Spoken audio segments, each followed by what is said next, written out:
We're not doing ASMR for this. What if we were? And what?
We want to quickly tell you about how Ace Handyman Services might be the answer you're looking for.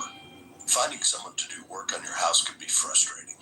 Ace Handyman Services was founded with one simple vision: to bring ethics and integrity to home improvement. It drives us in everything we do. Our multi-skilled craftsmen will listen to you and solve your project just as you expect. We're easy to schedule to get your work done. Give us a try. We might just be the home ally you've been looking for. You'll find our craftsmen to be humble, kind, skilled, and qualified to complete 1,162 different home improvement projects. We listen to you and seek to understand exactly what you want. Hey, we get that you're busy. We schedule an exact time on a day that works for you. Our craftsmen will call the night before to confirm your punch list. They text to confirm they're on the way. And when the work is done, we review your list to make sure that you are delighted. Just like Ace Hardware, we exist to help you. That's why we back our work with a 1-year guarantee. Know that we're not finished until you're delighted. Call us. Tell us what you need and when. Our team might just surprise you with solutions that exceed your expectations. If you like our hardware stores, you'll love us in your home. Give us a call. We think you'll like what you hear.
what I'm doing. Well, are the American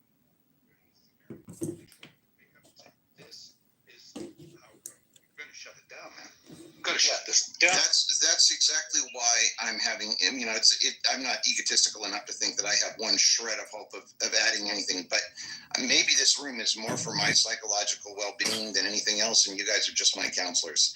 But I feel like people who are good people and who, in most cases, have decent views, have been absolutely led astray by their addiction to Trump's version of reality. The Virginia Dufresne thing is a great example. Here's a woman who committed suicide, and nobody, because Donald Trump allowed Jeffrey Epstein to steal her from his employ. He didn't look after a young woman who was meant to work for him.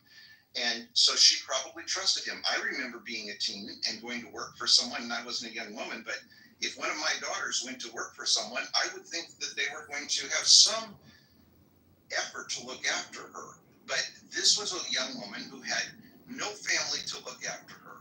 And so we have these people who argue vehemently that we believe in family values, and yet they don't care that women and girls have been abused, and they're not willing to hold their leader accountable. I agree that my title here is inflammatory, and I have made some mistakes in being inflammatory with respect to some of the titles I put up, but I don't know what to do with my family who defend something so indefensible. That's the problem.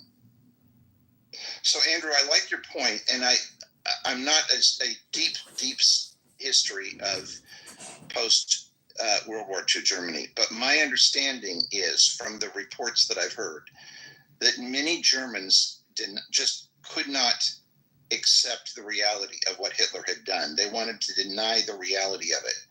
And that's consistent. There's another area where maybe is interesting. If you read the book about the Donner Party, they were unaware because of they had been boiled so badly in their terrible situation of how crazy it was to be cannibals. You look at as I say, the slavery situation. People become irrational, and Elle and you make a good point that people are just putting their heads down and trying to survive. It's a fair point, but at what point do you say, wake up, people? This is, maybe your survival matters, but maybe something else matters even more. I care about the children taken from you, the Ukrainians, because I have children, and I can't imagine my children or grandchildren being taken, and the president of the country that I live in, that I pay my taxes in, laughs it off. Now, people will argue he didn't laugh it off. Well, how many things can you argue about that he didn't do this, he didn't do that, he didn't? At some point, do Republicans take any responsibility? And this is why, if my title is inflammatory, I recognize it. But the man did have 34 felonies. And people will say, oh, well, you can't trust it. It was politicized and so forth. At what point do we hold him accountable? And in this case, it is so clear that this woman is being held against her will that, with all due respect to Tucker and everybody who may feel that I picked the wrong image, we have to pick something.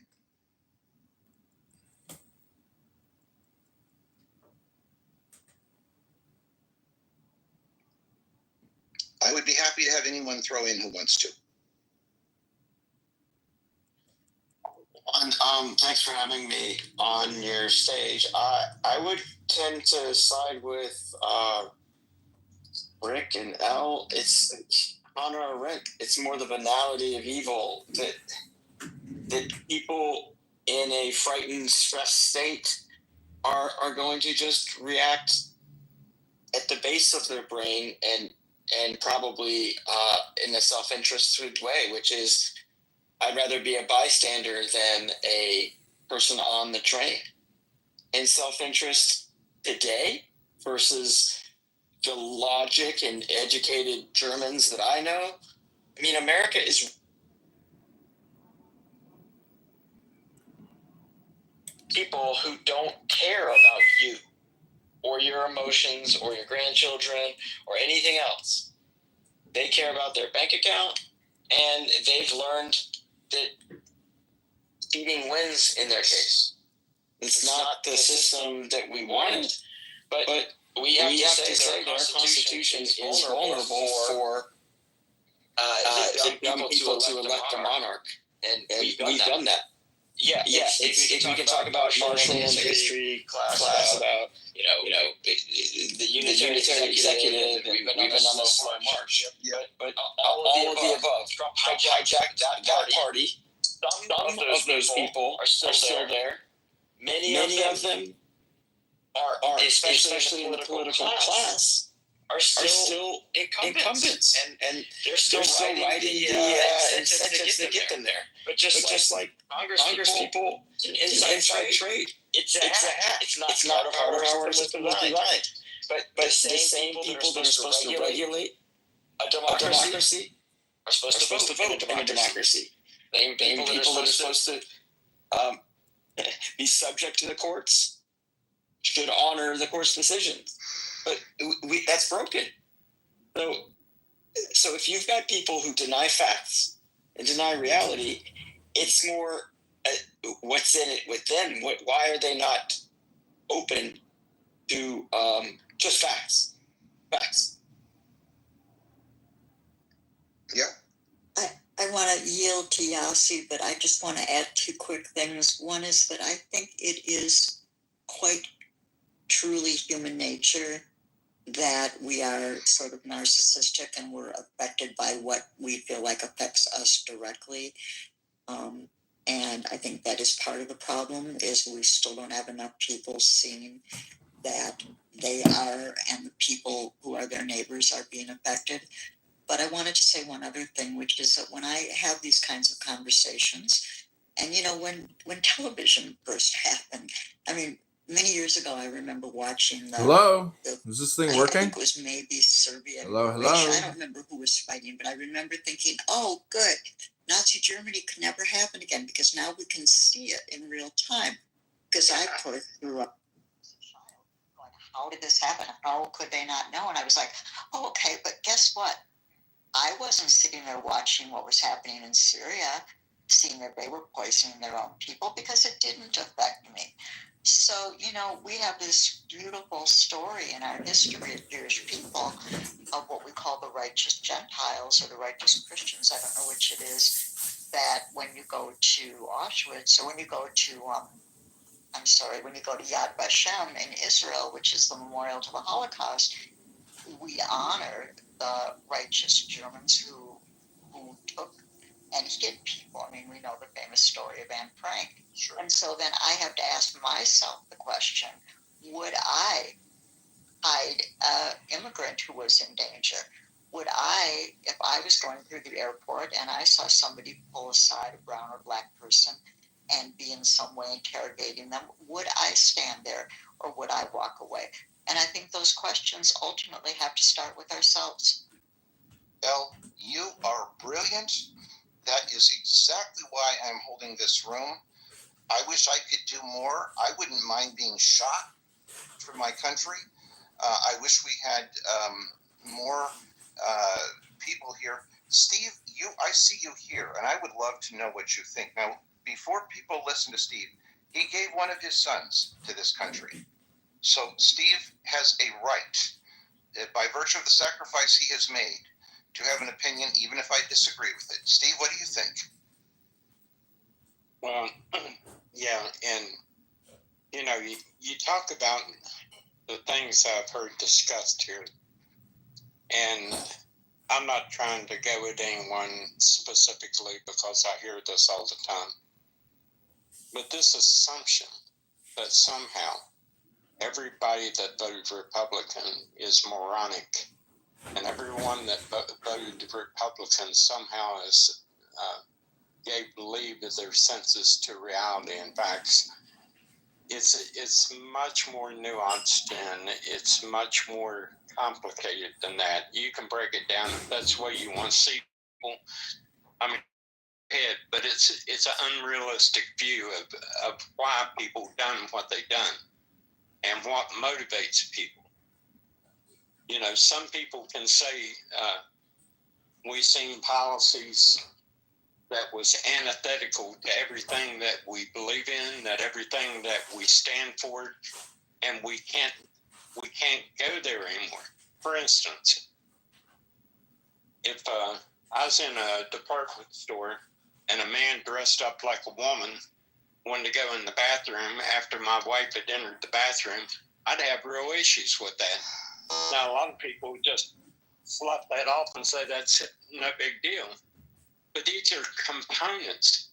When people seen our southern border just being overrun with migration waves after migration waves, just pummeling our southern border in complete chaos, that became a motivation. Wait, the bathrooms or the borders? I know you have concerns about both. Steve, you've mentioned this. Well, I mean, why don't you pick one, though? It's hard to follow.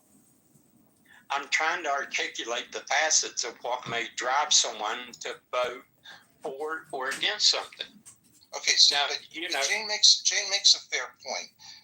You have to stay on one thing. If you want to pick bathrooms, pick bathrooms. If you want to pick borders, pick borders. But I think it's hard to engage in a discussion when you have a shotgun as opposed to a rifle mentality. It's kind of the way I feel about tariffs. So would you like to talk about a man going into a woman's bathroom, or would you like to talk about borders? well, Alan, what I was trying to explain to you, it's like the many facets of what a complicated decision tree in any subject has many points to it. That's what I'm trying to articulate. And all I hear from people when they talk about Republicans and what maybe motivated them is they're just out of touch with reality, when it could just be that we have a disagreement about how to construct a society and what becomes palatable as a social compact. That's what governments are. They're a social compact between people. That's why we have right. That's why we have such a division here. Okay. And if your starting point is that my disagreement is with someone that's lost touch with reality, it's awful hard to negotiate. Well, Steve, let's just see if we can. How about the topic at hand? Wait. Let's start with some facts. I'm perfectly willing to entertain both of the ladies here, but I want to see if Steve agrees on a couple of facts. Was Donald Trump a convicted felon? Did he get 34 felonies? That was a misuse of judicial power in a way that was unbelievable. According to you, Steve, according to you and according to Fox News. But these were... No, Alan, let me correct you a little bit. Because that's not me and that's not Fox News. I've heard a couple of attorneys and U.S. federal attorneys that has articulated this subject. You can always find, Steve, someone who disagrees with a judicial decision. Do you agree that we need to live by the rules of a court? Yeah, but hold it. That's there. You know, Madison and Jefferson talked about the misuse of judicial powers when our country was first formed. James Madison and Thomas Jefferson, two of the most important figures in the founding of this country, talked about it. Well, it's relevant. I'm trying to summarize it because this is just going to go on. You don't agree with the decision that the court made, and you find people who align with your view that they don't agree with the decision that the court made, but you still do believe in the American courts when they suit your opinion. Is that right? No, I look at each court case and analyze it on its merit. And that's your opinion. And if the merits justify the goalpost. What did you say? Your opinion, Steve, is superior to the opinion of the jury that was justly sat let me ask you, so we're not going to agree on this. Let's just agree that we're not going to agree. No, we're not. Okay, that's fine. And I'm eager to maintain what common ground we can find. Do you agree that it is wrong for this Democratic House member to be held captive in the Texas House? I'm not sure which one you're referring to. I'm referring to the woman in the article who is a Texas representative. Her only crime was getting elected to the Texas State House and refusing to be part of a quorum. Do you agree that that's a reason to hold an American captive? I don't know Texas law well enough, or the House rules that are involved here to articulate one way or the other. I plead ignorance on the facts. Thank you. Jane, go ahead. I'm sorry. I didn't mean to cut you off. I just wanted to get Steve on record here. Oh no, it wasn't me. I think it was Sue said something. Oh, Sue, I'm go sorry, ahead. it was me, and I apologize if I came up mic earlier. No, I it's just okay. want to say that what I'm hearing is a bunch of denying, deflecting, and the moving of goalposts. And I'm with you, Alan. You know, I hear it, but I don't know how to get around it because the questions are not being answered. When you ask a yes or no, you get, well, it's more complicated than just that until they want a direct answer. So it's the most confusing. I've never had such a difficult time having a critical thinking discussion. It's not even an argument, it's a discussion. Because it's gaslighting, it's moving the goalposts, it's saying that things are not happening the way they are, and playing this what-if game. And what about? For example, we're in this room asking very simple question. Somebody is being held without their will in a chamber and is being given one of two options. Now, those are facts. They're not my facts. They're not your facts. They're the facts that are being presented to us as the outside world. Yet, we're still finding people coming in here telling us that what we're seeing is not what we're seeing. And if we are seeing it, then maybe this is the way it might play out. And that's the part of all of this that boggles me to the nth degree, that makes me say, where do we find the common ground? So Can I ask you a question? Allow me to finish. So when Alan, I apologize to you and the rest of the room. Yes, I sound emotional, but I'm coming from a place of experience, understanding, research, and a lived experience from where I am. And I also want to say, you're talking to somebody that's on the front lines at Home Depot every morning, preventing the raise. You're talking to somebody who stops them on the front lines. So yes, I am out there doing the work, and I am putting my money where my mouth is. So when people come in here and start to say it's either the bathroom or the border, and I'm like, come on, we're still at that argument when we've got people being arrested, sitting in a wheelchair without a leg. Come on. We need to start having a better discussion here, people. Sue, I agree with you. And I want to be as respectful as I can to everybody on the stage. Steve did give one of his sons to this nation. How he can follow a leader who calls that son a loser is beyond me. It's absolutely beyond me. But I love Steve. And I believe that while he may have very confused thinking, while he may be a victim of watching too much Fox News, which is not reality, I do think he should have the opportunity to express his view. Would you be willing to let him ask you a question? I have been in rooms with Steve way too many times in the critical thinking room. Honestly, I don't put my energy where I know it's not going to be well spent. Like I just got done saying, I'm out there on the front lines where I can make a difference. I can't make a difference there, so I will respect Steve from afar, and I will respect the service his son gave to our country. None of that was disrespect. Thank Thank you. you. That is beautiful. Could I just interject something now? You can interject it, but you can't ask her a question because she said she Okay, knows. So go ahead. Okay, I don't care. I don't want to. Should any situation where someone has been arrested, should you have the full facts of the law before you analyze that situation? Or do I analyze a situation not knowing the charging document, not knowing Texas law that's involved in it? Are these not critical points to say, is this appropriate or inappropriate? Now, I work with the police every day. I'm a city councilman. I have to work with the police all the time. I have to analyze these things. If someone comes in and they're brought before our municipal judge, I have to make sure that our police department, when they're charging, are out doing the proper thing. Okay. I can't go on emotion. I have to know that, well, We're going this on is emotion relevant. right now, Steve. This Emotion is is not relevant, the Jane. problem. Jane, the law is relevant, and the charging document is relevant. And if you don't know the particulars of the charging document and you don't know the law as it reads, you cannot analyze this situation properly. It's impossible.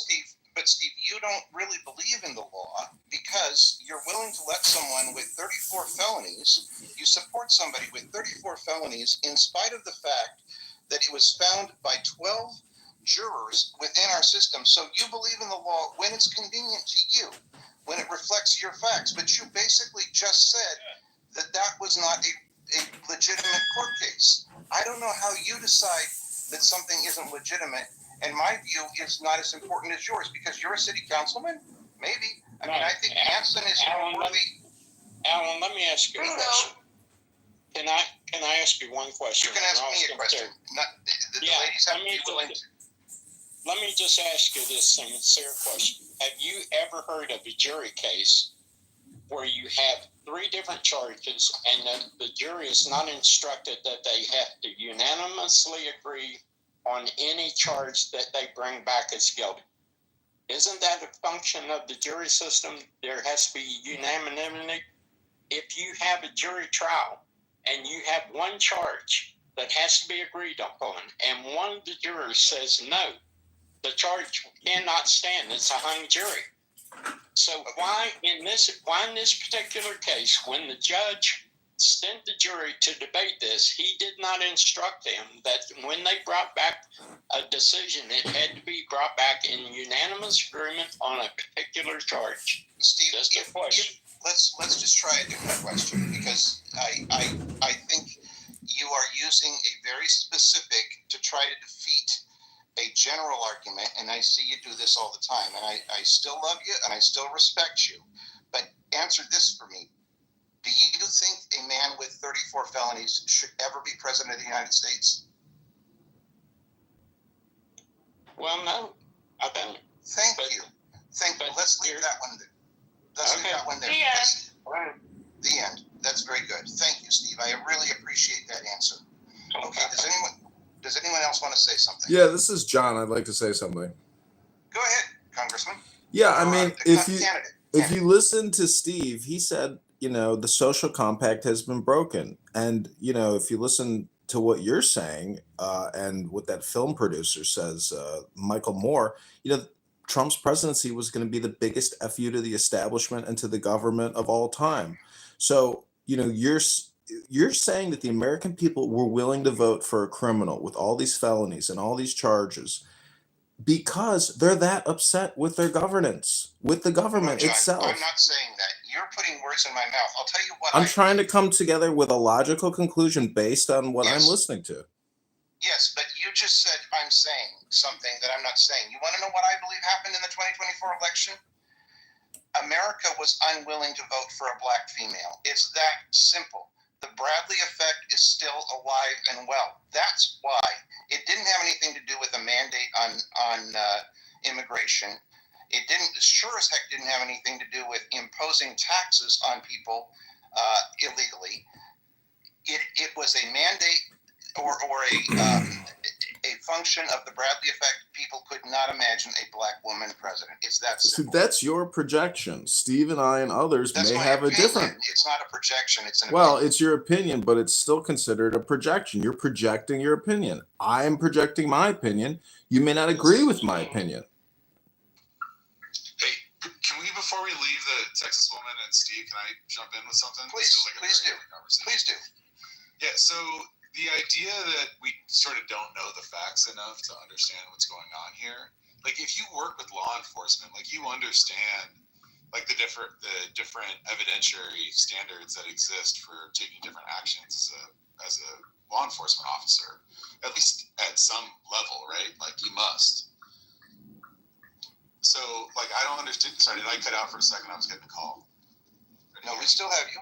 Oh, you heard me. Okay, great. Okay, yeah. So like you know there's different evidentiary standards, and you also know that there has to be a law that is being applied, and that's not actually what's happening here. And it's like not a hard thing to look at. I mean, it's like trying to make an excuse for a police officer who pulled someone over because they thought they looked funny, or they don't think that someone like that should be driving that kind of car. Like those are indefensible actions, at least under the law. So I don't understand how you think that this is so complex. And just briefly, there are different states and different jurisdictions where juries have different standards. I believe, like for example,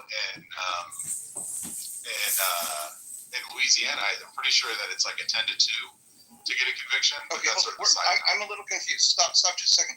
You don't understand how it's so complex. Do you mean, are you talking to me or are you talking to Kitover? Who do you think is No, making it I'm complex? talking to Steve. Steve, okay, go ahead. Yeah, So could Steve- I ask yes. just a question though? Well, Now, You and he can engage in a dialogue. yeah, can you articulate to me the law as it's written that she was charged with, or the procedure that may be in place in the Texas House that was invoked? I know neither of those. So in order for me to draw a conclusion about whether this was appropriate or not, I would have to actually know the law. And then my question to you would be, do you know the law, and was the law as it was charged misused? No, what happened was they freestyled about law enforcement, right? So law enforcement is very prescriptive, right? We don't leave, especially when it comes to crime. It's not like a lot of gray area. Like there might be a lot of gray area in copyright law or IP law or whatever. Like, but you don't have a lot of gray area when it comes to criminal law. She had every right to walk out of the Capitol as a person, and she wasn't allowed to do that until she signed a permission slip. There was no law that was being invoked that had that prescribed within it. And it's not the person who's being detained to answer that question, which is part of what's wrong with your approach right now. Is it wasn't for her to tell the bailiff or whoever it was that operates in the Texas government saying you're not allowed to leave right now. We're not going to let you leave. For her to convince them that she was somehow innocent of something. It's like you have to tell a person that you're detaining why you're detaining them within a certain prescribed amount of time and based on a certain prescribed number of reasons. 24 to 48 hours. They have to be told what they're being charged with, or they must be immediately released. I didn't say charged. I said detained. That's not the same thing. Charged or detained. Still applies to the same. You do not have 24 hours to tell someone why you're detaining them. In the state of Texas, you have 24 to 48 hours of detainment. After that, they must be charged. If not, they must be released. Listen to the full statement. You're literally saying stuff that doesn't make any sense. I'm not talking about charging. Oh, he's saying stuff that I'm makes not sense. talking about charging. I'm talking about detaining. Under detainment. That's what I'm saying. Oh my God. You're not addressing the fundamental point. Stop. You're not addressing the fundamental point, which is you have to justify detaining somebody. I agree with you that you have to charge someone within a certain amount of time to be able to continue detaining them. That's not even the question. The question is like if I get pulled over by an officer, okay, and they're like, sir, you're going to have to come with us downtown.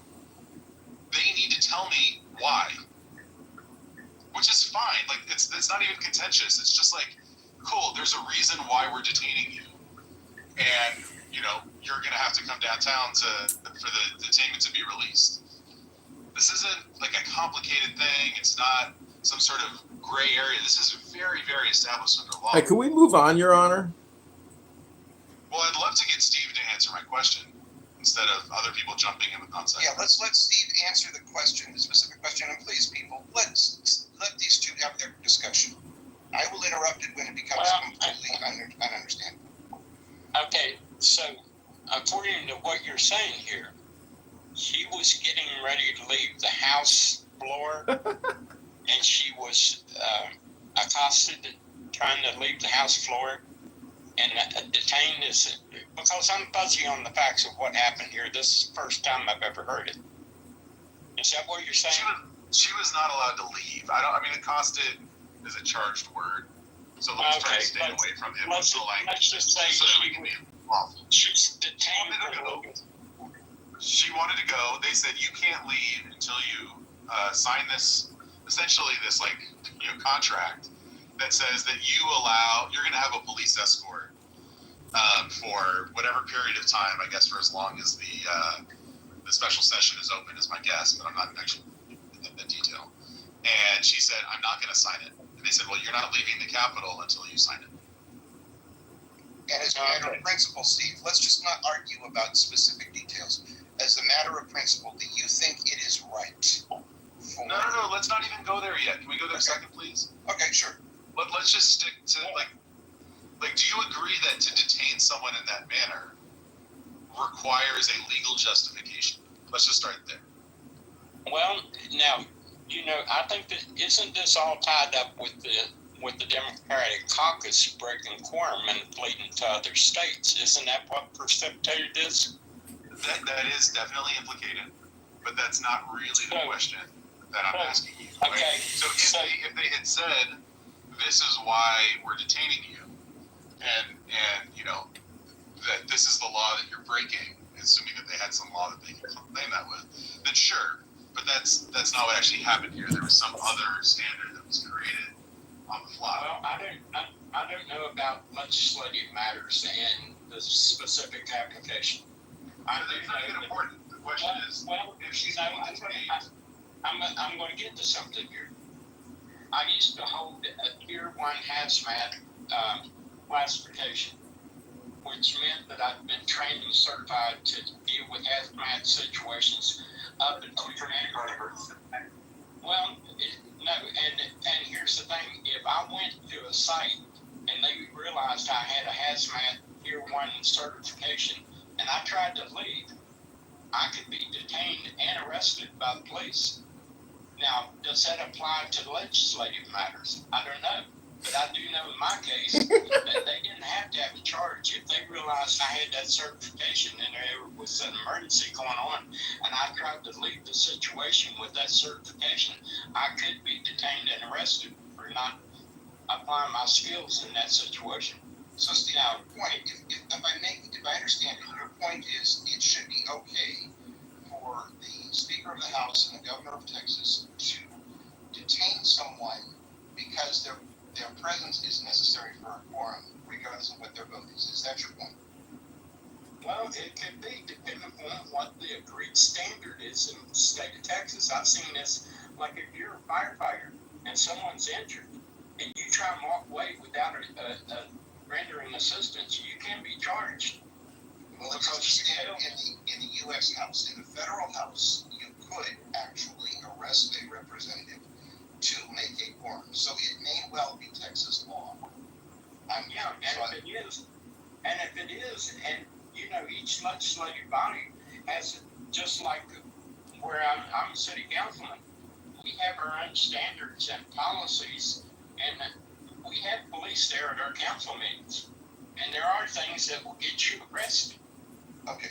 Steve, thank you for cooperating in this discussion. I know it gets emotional for you. Your Honor, I hope that you feel that we heard you.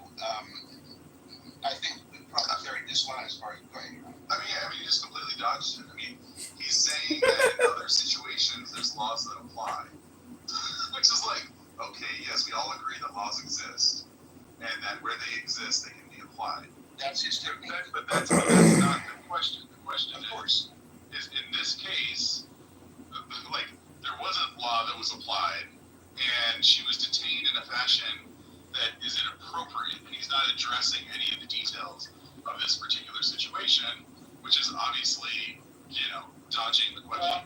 And if you murder someone, I could be detained. Like, yeah, of course. Law exists. I agree. Why in the House of Representatives of the United States is there sergeant at arms? So you can why do you find everything that Donald Trump does to be okay, regardless of how immoral it is? He has 34 felonies. You'll agree that we shouldn't have a president with 34 felonies. Thank you. I take that as a win.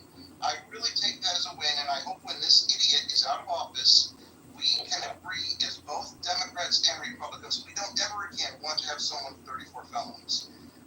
You'll attack Joe Biden for his age, and yet you don't care about Donald Trump's age. You're asymmetric, and I love you, but you're asymmetric. Let's move on. I'm not trying to be contentious, and Your Honor, I'm not trying to dodge. I'm trying to be genuinely truthful here. I'm not sure within each chamber what the procedures and what the enforcement of those procedures are. I know a lot of these legislative bodies have sergeant at arms, and they can be invoked. Now, I just don't know, and I don't know the particulars. So I'm not trying to dodge. Anson, I would love to give you a chance to jump in on this. Let's try to get away from this because we're not going to get in. Well, if I may, I'm going to start with some simple questions. I'm sorry. Jay has been waiting for a long time. I think he has to say something. Jay, if you want Jay, now, you can. Go ahead, Jay. I'll give Anson a chance after. Go ahead, Jay. I was going to say 3, maybe 4 quick things. Number 1, in regards to detainment, arrest, and charging, police officers do not legally have to tell you why they are detaining you. It's just commonly known as good practice. They should tell you why they are detaining you always, but legally they do not have to. That's just number 1. Number 2, depending on the state you're in, they have between 24 to 72 hours to charge you, or they must release you. If they do not, they have to place charges. Number 3, in the state of Texas, and this is the entire controversy about all this bullshit that's going on right now, they have something that's called call to the House, where all House members must be present. Now, they do have law-breaking rules in the state of Texas, but the Supreme Court in the state of Texas ruled that the call to House, just as it calls individuals, just as it makes individuals show up, it can also allow for the Texas State House to send out police officers to arrest you as they have to show up because you were not excused by the sergeant at arms at the time. So if you weren't excused, at least that's what the court is trying to make it appear as, then you can be arrested. That's what they're trying to do here. Is this legal? I mean, by the courts it is. Has this shit ever been done before in the state of Texas? No. That's why this is so as it is right now. Because Texas is known, at least their state legislature is known for breaking quorum to not have bullshit legislation go through. They did it in 2021, they did it in 2022, they did it in 2019, they did it in 2020, and they did it back in 2016. I mean, this is the Texas has ever broken quorum, but the fact that they are sending out, or at least trying to get new rulings in order to enforce quorum, that is a little scary. That's all. Okay, so Jay, I would just want to get you on record for 2 things, just because it gets very confusing. Number 1, do you think someone with 34 felonies should ever be president of the United States again? No. That's such a bitch. Good. And number 2, do you think that it is right for this woman to have to sign a monitoring deal with police to be able to have her freedom? No, and that also wasn't in the court documents either. That was ruled by the Texas State Supreme Court. So she should be released if they've already completed their business. Thank you, Anson. Go ahead. Is it against the law? I'm not talking about rules or tradition or even moral acts. Is it against the law to break a quorum, leave the state and break a quorum? So no, the leaving of the state is not a violation of law. But if the governor then Okay, did not all right, try to okay, bring- all right. That is. Well, it is now, though. That's the thing. Like this thing. Marshall gets modded Wait a immediately. minute, Okay, hold on. Let's let Hanson make his points, and then we'll let Marshall make his report. Go ahead, Hanson. It is not against the law to purposely break quorum and even leave the state in order to achieve that goal. It's not against the law. Therefore, she cannot be arrested as a lawbreaker for taking that action, correct? Correct. Okay. Is it against the law for the state one under those kinds of circumstances? That's not the question. The No, question is, that's well, no, my that's your question. But That's what I want my to I understand that's your question. But the point is, she was being asked to sign a document giving them permission to do it. Okay, and she refused to do it. That's not breaking the law, right? I Well, think she's we're being forgetting asked- it clear. That is exactly We're right. forgetting something. Wait a minute. We're forgetting what the Not Texas breaking- Supreme Court ruled, y'all. That's the point of the conversation that you're forgetting about here. And that's something that isn't usually talked about either in this whole conversation. We'll get to that. In the Texas State House, they have something called call to house, where all state representatives must be present unless you are excused, or they are supposed to be. The Texas State Supreme Court ruled that just as it requires individuals to come here, it also will now allow for individuals to be arrested and or detained if they do not appear to do their duties. That is what the Texas court ruled. Okay, Am I against that? Yes. Hold on. What was their rationale? I get the The call to house. Typical Marshall response. What was their That was their rationale? rationale. What was their No, rationale? what you're He saying. just gave you the rationale, Marshall. Stop. You just No, didn't let's not let listen Marshall to go. it. When we're talking about Texas state law, I'd like you to point me in a direction instead of saying just Google. I'm driving, so I can't do it anyway. But like, you made an academic claim. You need to be able to back that up. Like, you need to be able to quote. Absolutely, Marshall. Absolutely, If you don't Marshall. So, you understand call up house in the state of Texas, correct?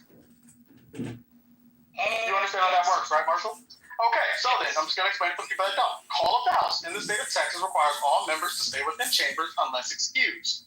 Any members who are not present can be sent for and arrested whenever they may be found by the sergeant at arms according to the House. Now, according to the Texas State Supreme Court, it ruled that it further affirmed in stating that just as members are to stay in the House, if they are not excused and if they do not appear, then they can legally be found as breaking Texas state law or breaking House policy and can also be arrested.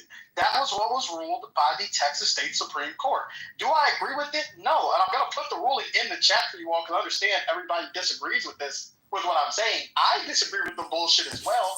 I don't like it, but they can do inside of the Texas House until the official business has been completed, which it has been, so she shouldn't be held. And I said that part as well. Okay. The problem that you're missing, the thing that you're missing, though. Stop. Hanson, I want you to be able to finish your points. Okay, so it is, according to a Supreme Court ruling, if she fails to respond to a call, or after the call, she leaves the chamber, she leaves the House, then according to the state Supreme Court ruling, she can be arrested. Yes? Does everybody agree with that? Apparently. Whether it's right or wrong, does everybody agree that she is subject to arrest based upon a state Supreme Court ruling that if she does not respond to a call to the House or leaves the House without permission after that call to the House, she can be arrested? Is that Okay, correct? until otherwise proven, let's assume that's Yes. true.